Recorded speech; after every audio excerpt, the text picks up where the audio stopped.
Welcome to Bible Study with Fred. Today I'm going to read Proverbs chapter 12, verse 3. Make some comments. A man shall not be established by wickedness, but the root of the righteous shall not be moved. What does it mean to be established? In boxing, some of us trainers say, establish your jab in the first round. You need to make sure you have the opponent's distance and can strike with your jab, the opener for all other punches, before you go further. Several times in Genesis, God talks about establishing a covenant with someone, Noah or Abraham or Isaac in particular. Here are some examples. Genesis 6:18. But with thee will I establish my covenant. Thou shalt come into the ark, thou and thy sons and thy wife and thy sons' wives with thee. Genesis 17:7. And I will establish my covenant between me and thee and thy seed after thee and their generations for an everlasting covenant to be a God unto thee and to thy seed after thee. Here and in Numbers, it appears to mean to confirm, to ensure, or to make stand. Numbers 30:13. Every vow and every binding oath to afflict a soul, her husband may establish it, or her husband may make it void. Establish is also used to confirm or to declare something to be true or to make certain. Here are two examples. Deuteronomy 19:15.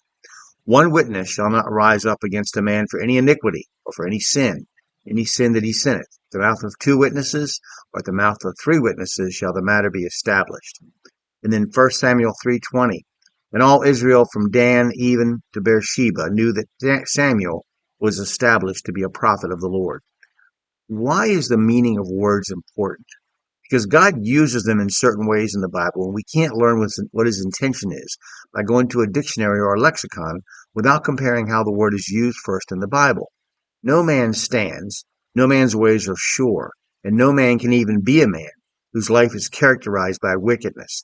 Even the word for a man in Latin, vir, is the root from which we get virtue or moral excellence.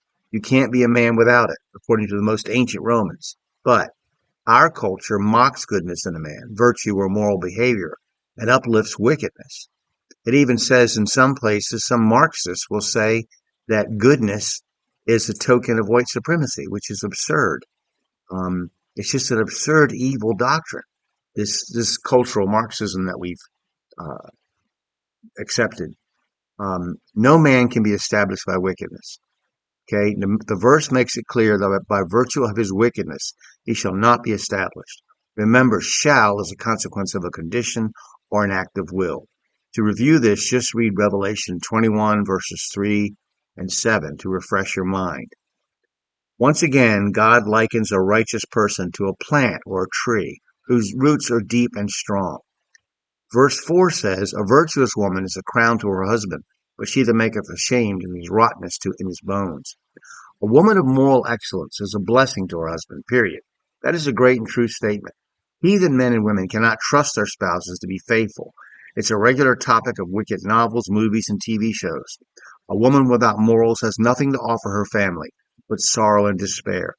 The woman without virtue makes her husband ashamed and angry by her behavior.